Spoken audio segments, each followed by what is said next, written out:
How I learned to speak foreign languages without talking to people. Part 2. Here I'm going to work on my fluency, on my speaking, on my own. Yeah? Also, a very simple exercise. The only thing you need to do is read aloud. Why is this good? Because you develop muscle memory. You say complete sentences aloud over and over again. You get a lot more speaking practice with this. You produce a lot more language doing this than trying to talk to people in real life because you just constantly speaking. Yeah, you're getting used to saying a lot of stuff in the language. We combine this with the previous exercise on pronunciation. So I'll try to sound as close as possible to the sentences I was listening to before. And we'll combine it with the next exercise as well, because obviously you can't become fluent just by reading sentences aloud. You need to then retrieve that information when you need it, and you need to form the sentences and remember all the words, not just repeat them aloud, right? But that comes later. For now, reading aloud. And also, this is a good way to review vocabulary because and grammar, because if you don't understand something, translations right here. Ze spreekt vloeiend Spaans. Katten houden van melk. De zon komt op in het oosten. Oosten, maybe. Ze wonen in een groot huis. Hij tennist elke zaterdag. Het regent veel in de winter. Vogels zingen in de ochtend. Om 7 uur ontbijten wij.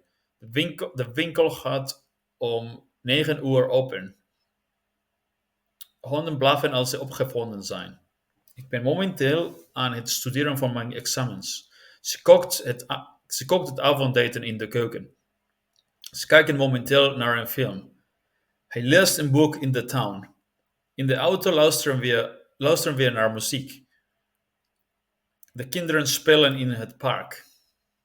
Het regent buiten.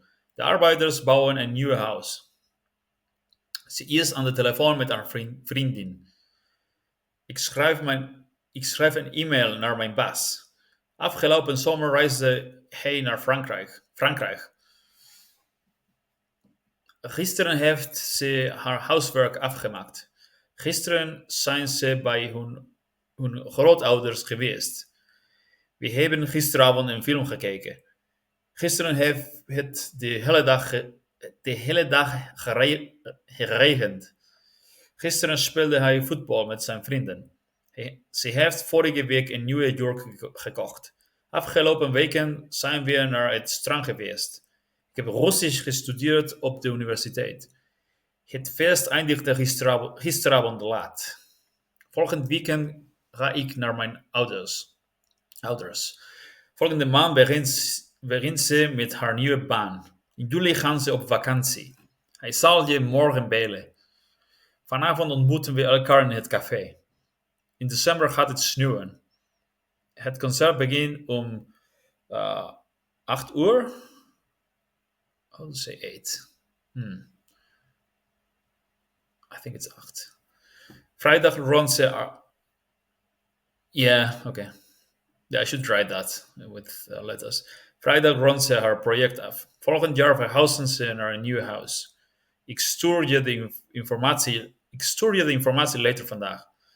Ze spreekt vloeiend 3 talen. Hij kan heel goed piano spelen. Ze kunnen vanavond niet naar het feest komen. Ik kan zwemmen, maar ik kan niet duiken. Ze kan autorijden. Ik kan die zware kist niet alleen tillen. Als je wilt, kun je mijn boek lenen. We kunnen vanavond niet uitgaan. Vanavond niet uitgaan. We moeten studeren. Hij kan computers gemakkelijk repareren. Ze kan het gluten eten. Ze is allergisch. De sleutels liggen op tafel. Ze woont in New York. De kat slaapt op het bed. Het restaurant bevindt zich op de hoek van de straat. Hij is gisteren in Parijs aangekomen. Het boek ligt op de plank. Het feest is bij hem thuis. Ze werkt in een kantoor in de binnenstad. Ze wachten Ze wachten op je bij de bushalte. We ontmoeten elkaar op de universiteit. Ik heb gisteren een nieuwe auto gekocht. Ze leest het boek dat je hebt aanbevolen. Een appel per dag houdt de dokter weg. Dat doesn't sound as nice as in English. Buiten blaft de hond. Buiten blaft de hond. Ik heb gisteravond een film gezien. Ze draagt een prachtige jurk. De zon schijnt vandaag volop. Ik heb de sleutels nodig om de deur te openen. Er zit een vogel om de boom. Hij is een ingenieur. Ik ga naar de winkel. Je zou haar moeten bellen. Hij speelt graag gitaar. Gitaar. Ze is mijn zus. Het regent buiten. We studeren voor examens. Ze gingen naar het strand. Zij en ik zijn vrienden. Zij en ik zijn vrienden. Jij en hij moeten praten. Hij is aan hen. Dit is mijn boek. Is dit jouw tas? Zijn auto staat buiten geparkeerd. Haar huis is prachtig. De keur is blauw. Ons team heeft de wedstrijd gewonnen. Hun kat is vermist. Is dit zijn jas? Haar ouders komen morgen. Onze vlucht vertrekt over een uur. Ze heeft een groot huis. Hij kocht een kleine auto. De pizza was heerlijk. Het is een prachtige dag. De hond is vriendelijk. De film was saai. De kamer is schoon. De kamer is schoon. Ze heeft een schattige puppy. Hij is een lange man. Hij is een warme zomerdag. Wie is die man? Hoe laat is het? Waar is de dichtbijzijnde bank? Waar is de dichtbijzijnde bank? Wanneer is je verjaardag? Waarom kwam je te laat? Hoe spel je jouw naam? Wie komt er naar het fest? Wat doe je vanavond? Waar ben je gisteren geweest? Hoe was je weekend? Ze was het avondeten aan het koken toen ik thuis kwam. Ze zaten tv te kijken terwijl het buiten regende. Ik was gistermiddag aan het studeren in de bibliotheek. Hij lag te slapen toen de telefoon ging. We liepen door het park toen het begon te sneeuwen. Ze waren de hele middag aan het voetballen in de tuin. Ze was een boek aan het lezen terwijl ze op de bus wachtte. Ik sprak gisteravond met mijn vriend aan de telefoon. De kinderen waren speeltjes aan het spelen toen de ouders thuis kwamen. Terwijl ze naar huis reden regende het hevig. Ik heb Parijs meerdere malen bezocht. Meerdere, meerdere malen bezocht. Hij heeft haar huiswerk al af. Hij heeft haar huiswerk al af. Ze zijn nog nooit in Azië geweest. Hij heeft niet een nieuwe auto gekocht. Die film hebben we al eerder gezien. Ze woont al 10 jaar in deze stad. Ik heb al gegeten. Ze zijn naar veel landen gereisd. Hij is zijn sleutels weer kwijt. Ze heeft met de manager over de kwestie gesproken. Kunt u mij het zout aangeven, alstublieft? Kunt u mij helpen met dit probleem? Zou je wat koffie willen? Kun je het raam open doen, alstublieft? Het is hier warm. Kun je dat alstublieft herhalen? Ik heb je niet gehoord. Ik heb je niet gehoord. Zou je de muziek wat zichter willen zetten? Wat zachter willen zetten? Zachter willen zetten? Zou je de muziek wat zachter willen zetten? Ja, oké. Mag ik je pen even lenen? Kunt u mij helpen met deze tassen? Kun je mij ophalen van het vliegveld? Kun je mij helpen deze dozen naar boven te dragen? Als het regent, blijven we thuis. Als je hard studeert, straks voor het examen. Als je eerder klaar bent met je werk, kunnen we vanavond uitgaan. Als ik tijd heb, wil ik je later. Als het morgen sneeuwt, bouwen we een snoep op. Als hij de bus mist, komt hij te laat op zijn werk. Als ze zich niet, als ze zich niet haasten, missen ze de trein. Als ze zich niet lekker voelt, moet ze een dokter raadplegen. Als je hulp nodig hebt, vraagt je mijn dan gewoon. Als je de planten geen water geeft, gaan ze dood. Ze is groter dan zij is groter dan haar broer.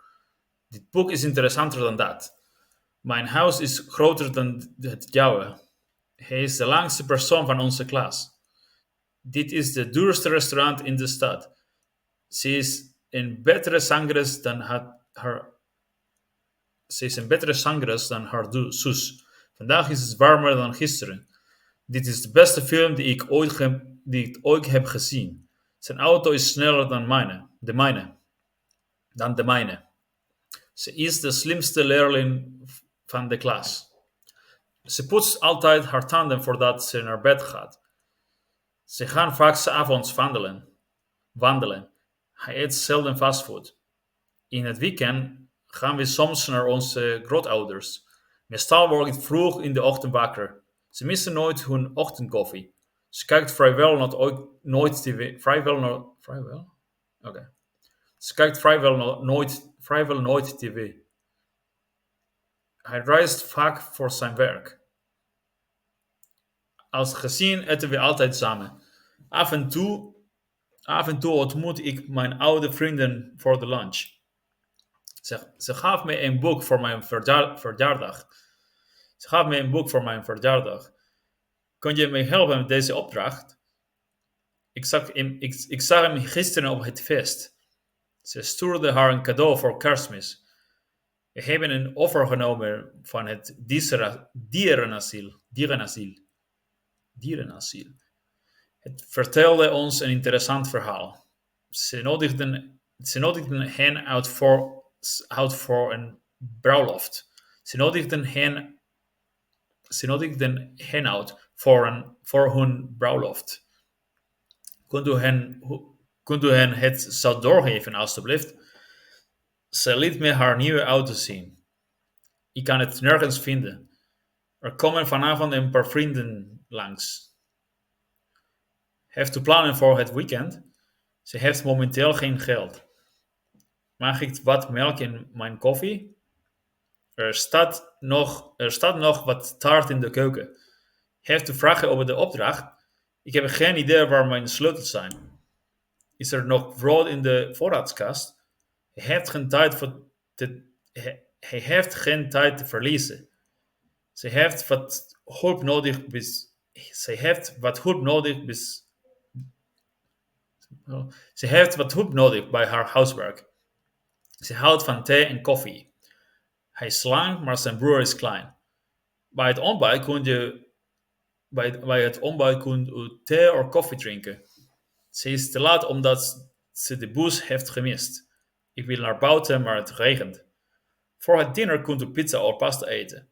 Hij is moe omdat hij laat opblijft.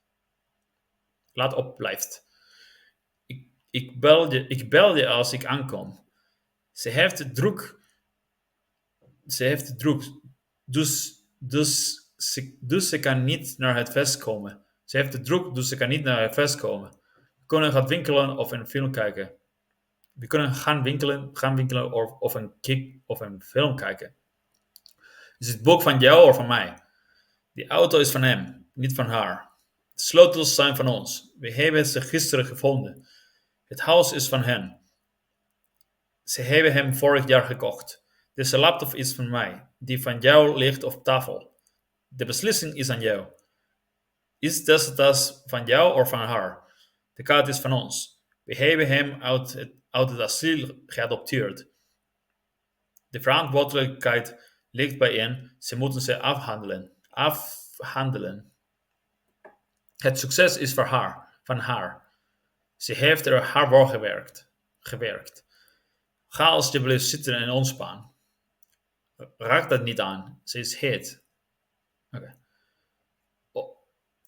Open het raam alsjeblieft. Het is hier benauwd.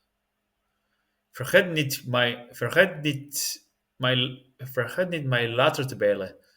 Wees stil tijdens de film, alstublieft.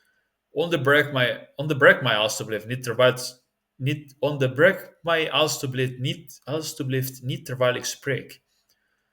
Maak je camera schoon voordat Maak je kamer schoon voordat je naar buiten gaat. Kom niet te laat voor de vergadering. Doe je lichten uit als je weggaat. Geef me alsjeblieft, geef me alsjeblieft het zout. Whew. That was 15 minutes of breathing aloud. I know 990? No. I know 99% of this vocab. I understand everything. I had to check once, I think, what I meant, or twice, because I've been doing this a lot. This is the best. First, memorize with associations, then read aloud over and over. I know my pronunciation is not perfect, but I'm working on it. And this exercise just it's working my ability to say things, like speaking full sentences. To just I'm just training myself to speak a lot in the language. This by itself is helpful, but ideally you should combine it with pronunciation work, like I did in the previous video, and with what I'm going to do in the next video, which is going to help me think in Dutch better and yeah, then come up with all this stuff when I need to. Anyway, see you later in the next one.